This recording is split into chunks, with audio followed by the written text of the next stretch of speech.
up, everyone? Welcome to this day in Philly Sports History for March 10th, 2025. I'm your host, Jim Montgomery. Welcome to a Monday edition of the podcast. It's a rainy morning here in Clearwater, but I do want to take a moment to wish my beautiful and lovely wife, Abby, a very, very happy birthday. 26 years old today. Yep, 26. Let's do some quick housekeeping before we get started, as we always do. Be sure to follow me on social media, Jimbo_Mont on Twitter and TikTok, on Instagram at PhillyJimbo. Subscribe to the YouTube channel, Jimbo_Mont, and continue to spread the word as we grow this thing. Be sure to check out my friends at OnPattison.com. Great Philly sports coverage, especially this week. The Phils in full swing for spring training. They're gearing up about another 2.5 weeks before the opener, as well as Eagles free agency kicks off this week as well. So be sure to give them a follow, check them out, and get that newsletter delivered right to your inbox. Philadelphia Sports Hall of Fame ballot is out. You can have your voice heard and also have a shot to win 2 VIP tickets to the ceremony in November. All you need to do is click that link in the description, fill out your ballot, and if it most closely resembles the actual induction class, you will win those 2 VIP tickets to the ceremony in November. If you have any questions, feel free to reach out. All right. Sticking with the Philadelphia Sports Hall of Fame, let's recap yesterday's question of the day. We featured Bernard Hopkins, and I asked you, is he the best boxer to ever come out of Philly? 67% of you said yes. A lot of people felt very strongly one way or the other about this. Those that said he is the best boxer stated winning titles in 4 different weight classes. One guy even had him in his top 5 all-time, all weight classes. And really the only other person that received any type of consideration was Joe Frazier. Hard to argue that.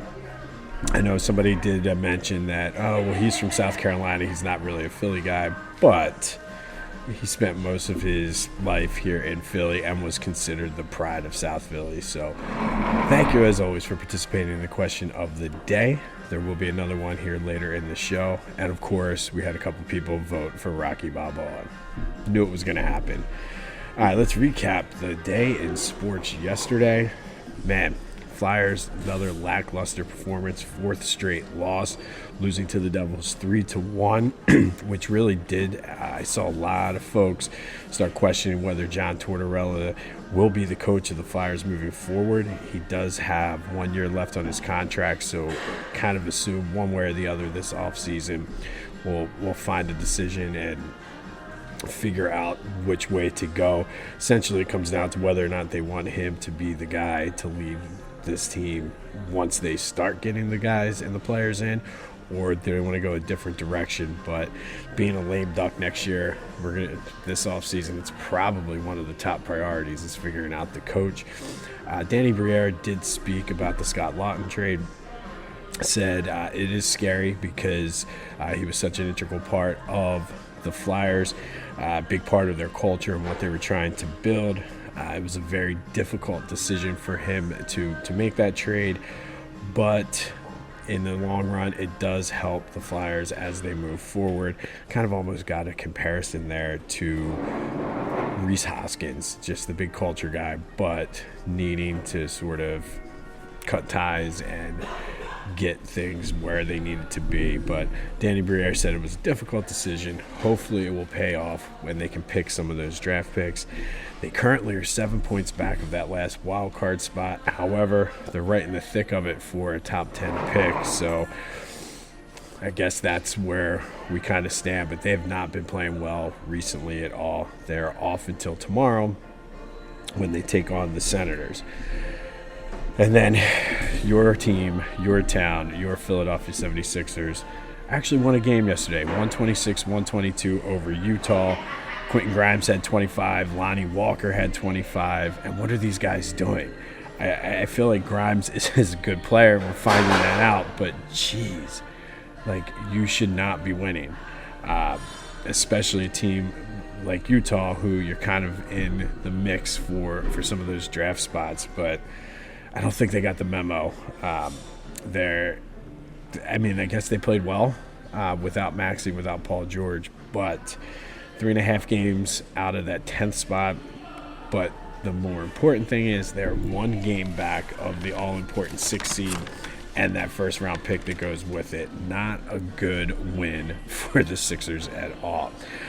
All right, Phils, another good day over at Baycare Field. 12-2 offensive explosion. Trey Turner got on base twice. Bryce went 1 for 3 with 2 RBIs.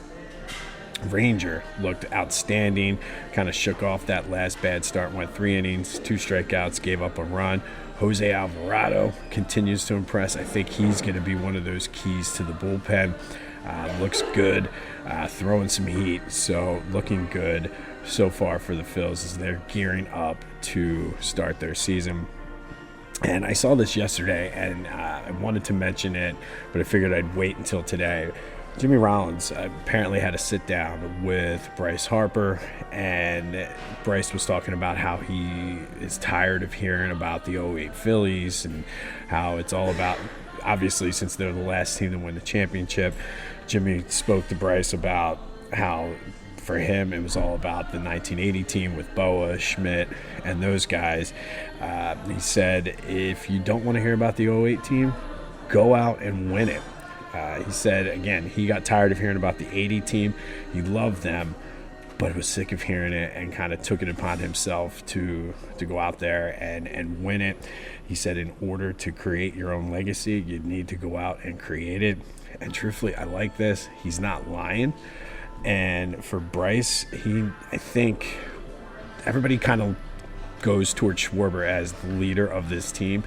I need Bryce as the star player, as the big money guy, to go out there and pull some Jimmy Rollins type shit and say they're the team to beat or something to motivate these guys. Reggie Jackson, famously Philly area native, famously said they called him the straw that stirs the drink. I need Bryce to be that straw and stir that drink. But what do you think about that? Was Jimmy Rollins a little too harsh on Bryce? I don't think so. I think at this point, like you said, you want to create your legacy. We've talked a couple weeks ago about what is Bryce's legacy and whether or not this is a make or break year. He needs to find some way, something to motivate these guys and get it together and step up as a leader. So we'll see if Jimmy Rollins' words strike a chord with Bryce there, but I kind of like that. I like that the Phillies do have like a strong alumni connection. Those guys are always around, and the fact that he's not necessarily calling him out, but basically saying, suck it up, dude, and if you don't want to hear about it, do something about it. I love that. Absolutely love that. So we'll see if it helps to motivate Bryce and if he can really step up and quote-unquote be that straw that stirs the drink. All right, Eagles news today. One of the funniest things in the NFL. It is the legal tampering period, which is so dumb. We know that teams are going to do this anyway, but legally they're able to. And remember, famously last year, James Franklin almost cost the Eagles a draft pick when they signed Saquon. Does it look like Myles Garrett trade is going to happen? He re-signed for big money after saying he was all about winning, goes back to Cleveland for $40 million a year. Just an insane thing. And I don't know if this necessarily changes how he's planned going into the offseason, whether he legitimately was exploring this. I think he obviously had to kick the tires on it. But I think the biggest loser in all of that is the Washington Commanders, which actually is good for the Eagles. So we'll see what happens with Howie. But really, it comes down to Becton. I still don't think they're going to re-sign Milton Williams or Josh Sweat. But the biggest question mark right now, and that is also today's question of the day, would you extend Dallas Goedert? I think he's that key piece there that do you move on from him? We've talked before about the lineage of the tight end, but is Dallas Goedert in the Eagles' future plans? Let me know what you think. 267-495-8531. That'll get you into the Back to the Future voice and text line. Do the Eagles re-sign Dallas Goedert? I think it might be time to move on. I think you might be able to find better option.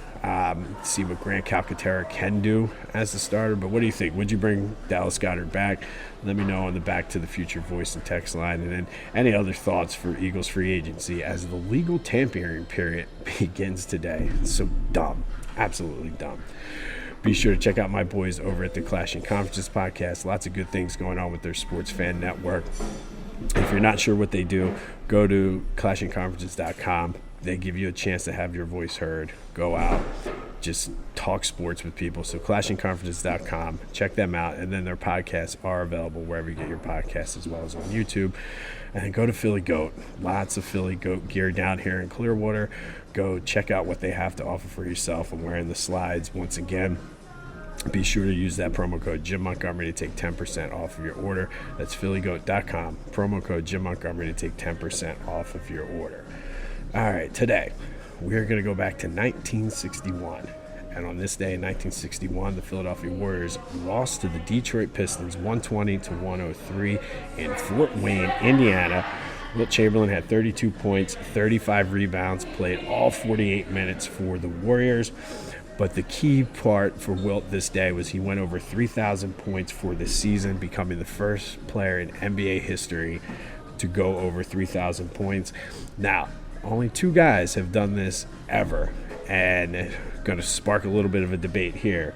But Wilt Chamberlain and Michael Jordan. Wilt Chamberlain actually did it 3 times, including a league high 4,029 in the 1961-62 season. So 1 year after scoring 3,000, he went over 4,000. MJ only did it once. Kobe didn't do it.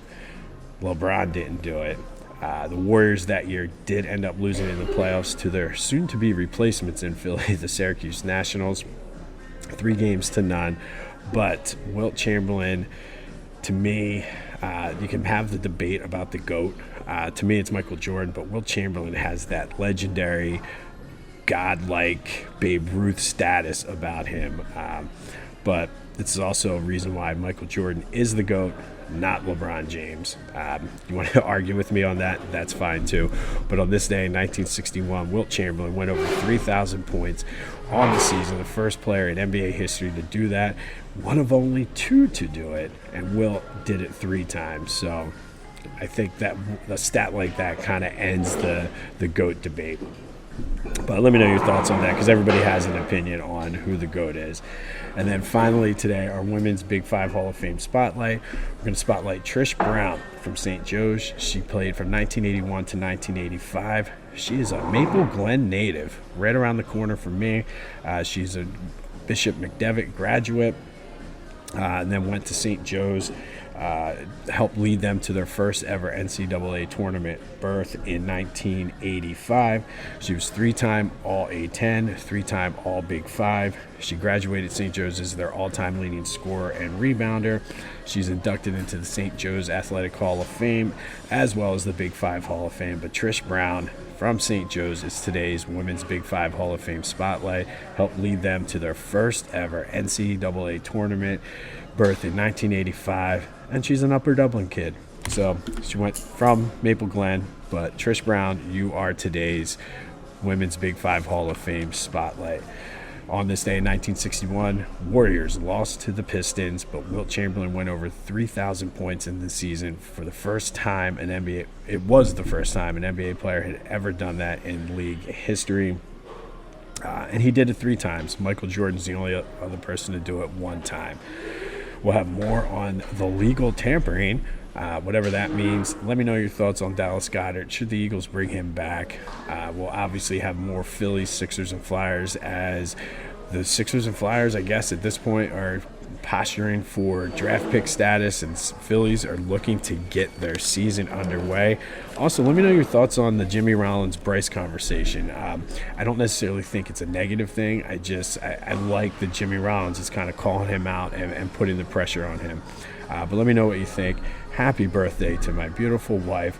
We'll be back tomorrow. Not sure what tomorrow is going to look like since we got to fly out of here. Probably be a little bit more on the quicker side. And then Wednesday, for Hump Day, we will be back in the home studio. Enjoying our time here, though. Went to the beach yesterday. It was a beautiful day. Rainy out right now, so not sure what's going to happen today, but sure beats the hell out of going to work. This has been This Day in Philly Sports History for March 10th, 2025. My name's Jim Montgomery.